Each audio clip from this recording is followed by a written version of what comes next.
یہ جو بے رنگی ہوتی ہے یہ کیا ہے؟ اس چیز کا نہ آپ کی ذات سے تعلق ہے اور نہ آپ کی ضرورت سے تعلق ہے. یہ ڈکشنری کا لفظ ہے اور جو آدمی اسے استعمال کرتا ہے اسے کرنے دو. یہ اس کا مسئلہ ہے، آپ کا مسئلہ نہیں ہے. لوگ بزرگوں کے رسالوں سے لفظ پڑھ کے استعمال کر لیتے ہیں اور سننے والا کہتا ہے کہ یہ کوئی خاص ٹرم استعمال ہو رہی ہے. میں تو نہیں جانتا کہ یہ کیا ہے. رنگ کو رنگ کہتے ہیں اور بے رنگ کو بے رنگ کہتے ہیں. یہ لفظ بنایا ہے درویشوں نے. جس طرح سفید روشنی سے 7 رنگ نکلتے ہیں یہ سائنٹیفک ہے. آپ نے کبھی اسپیکٹرم دیکھا ہے؟ پرزم دیکھا ہے؟ پرزم سے جب لائٹ نکالی جائے تو سامنے 7 رنگ ہوتے ہیں، جیسے آسمان پر قوس قزح ہوتی ہے، حالانکہ آسمان پر تو کوئی رنگ نہیں ہوتے. آپ نے کبھی دیکھا کہ آسمان پر کتنے رنگ ہوتے ہیں؟ کبھی قوس قزح دیکھی ہے؟ اس کے کتنے رنگ ہوتے ہیں؟ قوس قزح کیا ہوتی ہے؟ وہ رینبو ہوتی ہے. رینبو میں رنگ ہوتے ہیں. کبھی غور سے دیکھو تو 7 رنگ ہیں. کتنے رنگ ہیں؟ آپ کو رنگوں کا پتہ ہے کہ کون کون سے ہیں؟ وائلٹ، انڈیگو، بلو، گرین، یلو، اورنج اور ریڈ. ہاں، یہ 7 رنگ ہیں.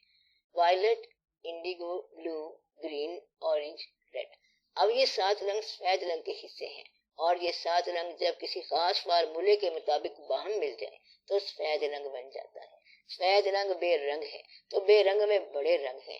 اس سے پھر فقراء نے بتایا کہ اللہ تعالیٰ کا اپنا کوئی رنگ نہیں ہے لیکن ہر رنگ اس کا ہے، اس لیے اس کو بے رنگ کہا.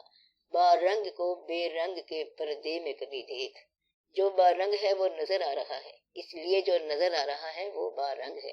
اس کو بے رنگ کے پردے میں دیکھ، یعنی کہ بنانے والے نے، جس نے اس کا اظہار کیا ہے، اس نے اپنے آپ کو مخفی کر لیا. اظہار سے مخفی کو دیکھ، یعنی کہ مظہر سے مخفی دیکھنا. آپ یہ دیکھا کرو جو کچھ مظہر ہے وہ جلوہ ہے، پھر مخفی کیا ہے؟ جلوہ پیدا کرنے والا. اگر تم نے مظہر سے مخفی نہ دیکھا پھر تمہارے لیے بے رنگ کا کوئی مسئلہ نہیں ہے. بے رنگ کا مطلب کیا ہے؟ بے رنگی یا بارنگی میں بے رنگی دیکھنا. آپ بات سمجھ رہے ہیں؟ تو یہ ہے قصہ. فقیروں نے یہ بات بتائی ہے. آپ کو بے رنگی کا مسئلہ کیوں پیدا ہوا؟ میں جاننا چاہتا تھا کہ یہ کیا ہے. وہ لوگ جو اللہ کے تقرب میں چلے جاتے ہیں وہ پھر رنگوں سے بھاگتے ہیں. اہل ذکر حضرات جو اپنے حلقہ ذکر میں ذکر کرتے ہیں پھر مراقبہ میں رنگ دیکھتے ہیں، اسے نور کے ساتھ تشبیہ دیتے ہیں کہ رنگ دیکھا، نور دیکھا. جو اللہ کے زیادہ تقرب والے ہیں وہ کہتے ہیں کہ رنگ جو ہے یہ دراصل آپ کے ہیں اور اللہ بے رنگ ہے. اس بارے میں ایک اور بزرگ نے کہا کہ جس طرح ہر صورت ہے تو صورت جو ہے یہ صورت بنانے والے کا اظہار ہے. چہرہ جو ہے یہ چہرہ بنانے والے کا اظہار ہے اور بنانے والے کا اپنا چہرہ نہیں ہے اور یہ سارے چہرے اس کے اپنے ہیں. آپ بات سمجھے؟ حضرت پیر مہر علی شاہ صاحب رحمت اللہ نے اس کے لیے کہا، دسے صورت راہ بے صورت دا پر کم نہیں بے سوجت دا.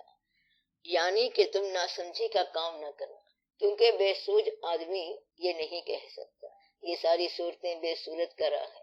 ہر رنگ جو ہے یہ بے رنگ کا راہ بتاتا ہے. اس لیے پھر وہ مراقبے سے نکال لیتے ہیں اور کہتے ہیں کہ تم اس کا راستہ دیکھو، اس کا رنگ دیکھو کہ اس کا اپنا رنگ کوئی نہیں ہے. اس بے رنگ کو عربی میں کہتے ہیں صبغۃ اللہ، یعنی اللہ کا رنگ. صبغۃ اللہ، ومن احسن من اللہ صبغۃ اللہ کا رنگ جو ہے وہ سب سے اچھا رنگ ہے. اور وہ رنگ کیا ہے؟ بے رنگ ہے. اس رنگ کو بے رنگ کو صبغۃ اللہ کہتے ہیں، وہ اللہ کا رنگ ہے. بات سمجھ آئی؟ اللہ کا رنگ جو ہے وہ بے رنگ ہے.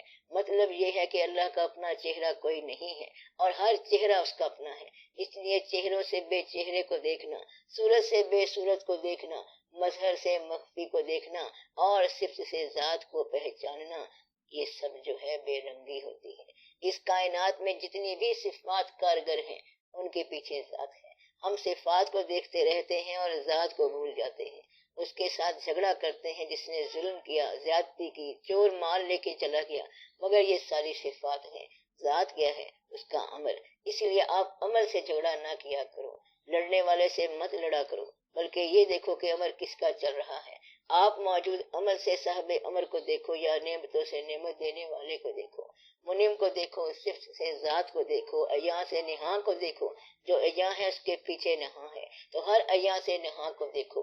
گلاب کو دیکھو، پھول کو دیکھو اور اس کے ذریعے پیدا کرنے والے کو دیکھو، اس کو جس نے یہ بنایا ہے. کیا صورت بنائی ہے؟ بے رنگ کا سفر. آپ کو کیا ضرورت ہے؟ اس کا پہلا سبق یہ ہوتا ہے کہ پہچانو کہ یہ کائنات کیا ہے، پھر خالق کے بارے میں غور کرو، رنگ سے بے رنگ کو دیکھو کہ آپ کا کیا رنگ ہے۔ اس میں ایک اور مقام یہ ہے کہ رنگ طریقوں کو بھی کہتے ہیں، چشتی، قادری، نقش بندی، سہروردی، یہ سارے رنگ ہیں، یہ سارے طریقت کے رنگ ہیں، اس کو یوں بھی کہتے ہیں۔ اور جو توحید ہے وہ بے رنگ ہے، اس کا رنگ کوئی نہیں ہے، اللہ تو اللہ ہے۔ یہ جو طریقت کے رنگ ہیں یہ ہمارے ہوتے ہیں اور اللہ والوں کا رنگ نہیں ہوتا۔ آپ میں شریعت کے رنگ ہیں، طریقت کے رنگ ہیں، چشتی رنگ ہے، قادری رنگ ہے، نقش بندی رنگ ہے، سہروردی رنگ ہے، شیعہ رنگ ہے، سنی رنگ ہے، اور اللہ کا جو رنگ ہے وہ ہے بے رنگ۔ اس میں کوئی طریقت بھی نہیں ہے، اللہ کا مذہب بھی نہیں ہوتا، مذہب اللہ کی طرف سے ہوتا ہے اور اللہ کا اپنا مذہب نہیں ہوتا۔ اللہ کو مذہب کی کیا ضرورت ہے؟ اس نے تو کافروں کو بھی پیدا کرنا ہے، انہیں خوراک دینی ہے، تو اللہ کی بات اور ہے۔ اس لیے کہتے ہیں کہ خالی توحید سمجھنا خطرہ ہے، کیونکہ وہ بے رنگ ہے، اور جب تک تمہیں شریعت کا پتہ نہ ہو تو بے رنگ کا سمجھنا بہت مشکل ہے۔ اس لیے ہم کہہ سکتے ہیں کہ گوتم بدھ اللہ کا ہو سکتا ہے لیکن مسلمان نہیں تھا، گرو نانک اللہ کے قریب ہو سکتا ہے لیکن وہ مسلمان نہیں تھا۔ بے رنگ کا قرب جو ہے وہ آپ کو بے رنگ ہی بنائے گا۔